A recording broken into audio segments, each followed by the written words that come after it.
বিএনপির কথা বললাম। জামাত তো আমার শ্বশুরও লাগে না, দুলাভাইও লাগে না। জামাত এখন পর্যন্ত সরাসরি এখানে এসে এই আন্দোলনের সাথে একাত্মতা জানিয়েছে। তারা আমাদের এই আন্দোলনের সাথে একাত্মতা পোষণ করে গেছেন। আমরা তো এমন বিএনপিকেই ধারণ করি।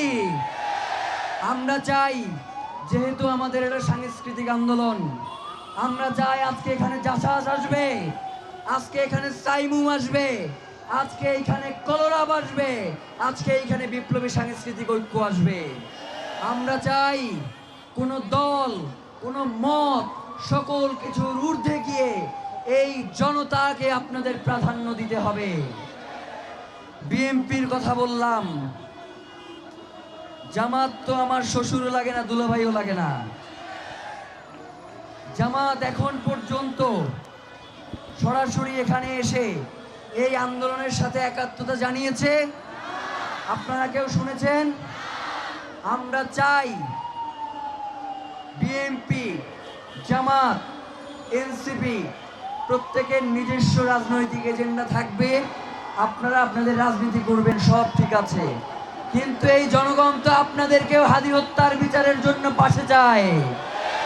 যদি আপনারা কোনোভাবে এই হাদি হত্যার যেই বিচার, সেই বিচারের জন্য আপনারা যদি সোচ্চার না হন, এই নির্বাচনে জনগণ আপনাদেরকে সোচ্চার করে দিবে। কিন্তু সেই পর্যন্ত আমরা চাই না যে আপনারা অতদূর পর্যন্ত পৌঁছে যান। আমরা চাই বাংলাদেশের স্বাধীনতা, সার্বভৌমত্ব টিকিয়ে রাখার জন্য, ইনসাফের লড়াই করবার জন্য আওয়ামী লীগের বিরুদ্ধে সকল রাজনৈতিক দল মতের একতাবদ্ধ হওয়া প্রয়োজন। এখানে আমি চাই জামাত আসুক, বিএনপি আসুক, এনসিপিও আসুক, একাত্মতা পোষণ করুক। কারণ ওসমান হাদি যতদিন বেঁচে ছিলেন, তিনি সব সময় আওয়ামী লীগের বিরুদ্ধে বিএনপি, জামাত সহ এনসিপি সকল রাজনৈতিক দলগুলোর একটা ঐক্য চাইতেন। এবং আমরা ইনকিলাব মঞ্চ শহীদ ওসমান হাদির এই আদর্শকে ধারণ করেই আমরা চাই যে বাংলাদেশপন্থী রাজনৈতিক দলগুলোর মধ্যে একতা গড়ে উঠুক। কে ক্ষমতায় যাবে, কে ক্ষমতায় যাবে না, এটা তারা তাদের নিজস্ব রাজনৈতিক পরিমণ্ডলে আলাপ আলোচনার মধ্য দিয়ে গড়ে উঠুক। কিন্তু শহীদ ওসমান হাদিকে কোনোভাবেই কোনো দলের করা যাবে না। তার আদর্শকে কোনো দলের উপর চাপিয়ে দেওয়া যাবে না। শহীদ ওসমান হাদি বাংলাদেশের জনতার, তাকে বাংলাদেশের জনতার হয়েই বাংলাদেশের যারা রাজনীতি করবেন জনগণের সামনে উপস্থাপন করতে হবে। কোনো দলের মধ্যে তাকে কক্ষিগত করা চলবে না। আপনারা কি তাকে জামাতের হইতে দিবেন? আপনারা কি তাকে বিএনপির হইতে দিবেন? আপনারা কি তাকে এনসিপির হইতে দিবেন? এই ইনসাফের লড়াই কি শুধু জামাতের? এই ইনসাফের লড়াই কি শুধু বিএনপি? এই ইনসাফের লড়াই কি শুধু চরমনাইর? এই ইনসাফের লড়াই কি শুধু এনসিপি?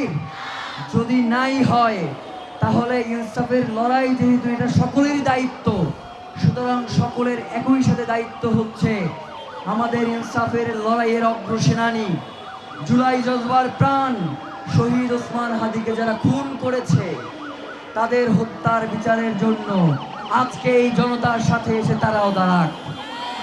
প্রিয় ভাইয়েরা, কথা বললে অনেক কথাই বলতে চাই, কিন্তু এত কথা বলবার বা শুনবার ধৈর্য হয়তো আপনাদের নাই। গতকাল থেকে আপনারা দেখেছেন যে বিভিন্নভাবে ইনকিলাব মঞ্চ যাতে ঢাকা ৮ আসনে ইলেকশন করে, এই জন্য আপনারা আমাদেরকে বলেছেন। আপনাদেরকে একটা কথা বলি, শহীদ ওসমান হাদির কথাগুলো তো আপনারা শুনেছেন। শহীদ ওসমান হাদি সবসময় একটা কথা বলতেন যে আমার কাছে নির্বাচন করা হচ্ছে ৫ নাম্বার গুরুত্বপূর্ণ কাজ। যদি আমার কাছে ৫টা কাজ থাকে, তার মানে তার আগেও আমাদের 4টা গুরুত্বপূর্ণ কাজ রয়েছে। এবং শহীদ ওসমান হাদি ইনকিলাব মঞ্চ থেকে এই নির্বাচনে অংশগ্রহণ করে নাই। ইনকিলাব মঞ্চ হচ্ছে একটি সাংস্কৃতিক সংগঠন, তার সাথে তিনি পলিটিক্যাল প্রেসার গ্রুপ হিসেবে কাজ করেছেন। এবং আমরা যারা ইনকিলাব মঞ্চে আছি, আমরাও পলিটিক্যাল প্রেসার গ্রুপ হিসেবেই কাজ করেছি। এবং একটি সাংস্কৃতিক আন্দোলন যাতে সামনে নিয়ে যাওয়া যায়, ইনকিলাব মঞ্চ আমরা সেই কাজটাই আগামী দিনেও করতে চাই। এখন ঢাকা হাটে বলতে পারেন যে ভাই আপনি তো সদস্য সচিব ছিলেন, আপনাকে তো ঢাকা হাটে আমরা দেখেছি ওসমান হাদির সাথে সাথে। ভাইয়েরা, ইনকিলাব মঞ্চের বয়স হয়েছে আজকে 1.5 বছর। ওসমান হাদিকে আমি চিনি না, ওসমান হাদির সাথে আমার চলাফেরা হচ্ছে 22 বছর। তো যার কারণে ওসমান হাদির ভাই হিসেবে একজন স্বতন্ত্র প্রার্থী, তার পক্ষে আমি দাঁড়িয়েছি, ইনকিলাব মঞ্চের হয়ে আমি তার কাছে যাই নাই। এবং আপনারা দেখবেন পুরো 50 জন বা 60 জনের একটা টিম, এর মধ্যে সর্বোচ্চ 5 থেকে 6 জন যারা ছিল ইনকিলাব মঞ্চের সাথেও কাজ করে এবং ঢাকা হাটেও কাজ করেছে। বাকি 45 জন তারা কেউ কোনোদিন ইনকিলাব মঞ্চে কাজ করে নাই, তারা স্বতন্ত্র প্রার্থী ওসমান হাদির জন্য ইলেকশন করেছে। আমাদের একটা কোর টিম আছে 51 জনের ইনকিলাব মঞ্চের, যেই কোর টিমের মধ্যে 4 থেকে 5 জন ছিল যাদের সাথে ব্যক্তিগত সম্পর্ক ওসমান ভাই ভালো ছিল ইনকিলাব মঞ্চের বাইরে। তারা সেই জায়গা থেকেই ঢাকা হাট ইলেকশনের জন্য ওসমান হাদির সাথে গিয়েছে। আর আরেকটা কথা বলি, শহীদ ওসমান হাদির ইনকিলাব মঞ্চ কোনোদিন ক্ষমতার কাছে নিজেকে বর্গা দিবে না, কোনোদিন সে ক্ষমতার মুখাপেক্ষী হবে না।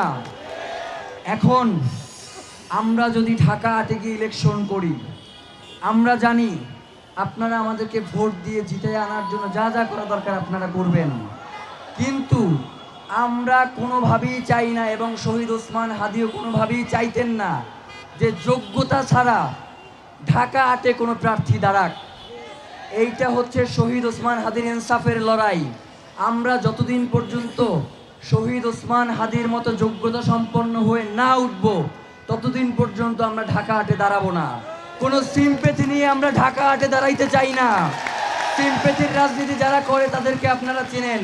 ইনকিলাব মঞ্চ কোনোদিন সিম্পেথির রাজনীতি করবে না, এটা আপনাদেরকে নিশ্চয়তা দিচ্ছি। আমরা যে ইনসাফের লড়াই শুরু করেছি, যদি মনে করে থাকেন কেউ যে শহীদ ওসমান হাদির হত্যার বিচারের মধ্য দিয়ে আমাদের ইনসাফের লড়াই শেষ হয়ে যাবে, আপনারা ভুল করছেন। শহীদ ওসমান হাদির হত্যার পরে শহীদ ওসমান হাদি রাজনীতি করতে আসেন নাই, তিনি বাংলাদেশের রাজনীতি আগামী দিনে কেমন হবে সেটা বিনির্মাণ করতে আসছিলেন। এই ইনকিলাব মঞ্চ আগামী দিনে বাংলাদেশের রাজনীতি কেমন হবে তার রূপরেখা ঠিক করে দেবে ইনশাআল্লাহ। ক্ষমতায় যে নয়, ক্ষমতা পরিবর্তন করার জন্য আমরা এখানে দাঁড়িয়েছি এবং আমরা আপনাদেরকে পাশে চাই। শহীদ ওসমান হাদি যেই কাজ করে গেছেন, আগামী এই ইলেকশনে 12 তারিখের ইলেকশনে যারাই ক্ষমতায় আসবেন, আপনারা দেখেছেন ইতিমধ্যে বিভিন্ন ফেসবুক পোস্টে হাদি ভাই এইটা বলেছেন, হাদি ভাই ওইটা বলেছেন, সবাই প্রার্থী। তার মানে হাদি ভাইকে অস্বীকার করে যে ক্ষমতায় যাওয়া যাবে না সেটা তারা অলরেডি বুঝে গেছে, যার কারণে বিভিন্ন মাধ্যমে তারা হাদি ভাইকে ব্যবহার করা শুরু করে দিয়েছে। হাদি ভাইকে ব্যবহার করেন, কোনো সমস্যা নাই, কিন্তু হাদি ভাইয়ের ইনসাফের যে লড়াই, সেই লড়াইয়ের নিশ্চয়তা প্রদান করেই আপনারা প্রয়োজনে হাদি ভাইয়ের সাথে কণ্ঠস্বর মিলান। কিন্তু যদি শুধুমাত্র ব্যবসার জন্য, শুধুমাত্র ক্ষমতায় যাওয়ার জন্য যদি হাদি ভাইয়ের নাম ব্যবহার করেন, ক্ষমতায় যাইতে পারবেন না, ক্ষমতায় যাইতে পারবেন না। জনগণ শুধুমাত্র হাদি ভাইকে নিয়ে আজকে আপনি কথা বলছেন, সেই আবেগ দিয়ে আপনারে ভোট দিবে না। আপনার আগের হিসাব এবং বর্তমান হিসাব দুইটা মিলাইয়েই আপনাকে ভোট দিবে। আগে যেই হাদি ভাইকে আপনি গালি দিছেন, সেই হাদি ভাইয়ের নাম নিয়ে আপনি সংসদে যাবেন, সেইটা হইতে পারে না, সেইটা আমরা হইতে দিব না। আমরা আগামী দিনে হাদি ভাইয়ের হত্যার প্রক্রিয়া, হাদি ভাইকে যারা হত্যা করেছে সেই বিচার প্রক্রিয়া শুরু হওয়ার পর আমরা নাম ধরে ধরে বলবো কারা হাদি ভাইয়ের এই আন্দোলনকে বাধাগ্রস্ত করত। সুতরাং নব্য হাদি প্রেমী হইয়া সংসদে যাবা, এই স্বপ্ন তোমাদেরকে আমরা পূরণ হইতে দিব না। প্রিয় ভাইয়েরা, হাদি ভাই কাদের পক্ষে কথা বলতো আর কাদের পক্ষে কথা বলতো না, এইটা আমাদের বলবার কিছু না, এটা হাদি ভাই নিজেই বইলা গেছেন। সেই ভিডিওগুলো আপনারা দেখেন, তার সেই পোস্টগুলো আপনারা পড়েন, আপনারাই বুঝে যাবেন যে কাকে ভোট দেয়া লাগবে আর কাকে ভোট দেয়া যাবে না। প্রিয় ভাইয়েরা, অনেকক্ষণ কথা বলেছি, আপনাদের শীতে সবার কষ্ট হচ্ছে আমরা জানি, কিন্তু এরপরেও আমি তো মনে করি এইখানে যারা আসছে তারা এই কষ্ট স্বীকার করবার জন্যই এইখানে আসছে। সুতরাং আমাদের কোনো ভয় নাই, আমরা মৃত্যুকে পরোয়া করি না। আমরা কোনো ক্ষমতাকে পরোয়া করি না। ইনসাফের এই লড়াইয়ে আরও যদি অসংখ্য হাদিকে জীবন দিতে হয়, আমরা জীবন দেওয়ার জন্য প্রস্তুত রয়েছি। আমাদের এই লড়াই চলছে, আমাদের এই লড়াই চলবে।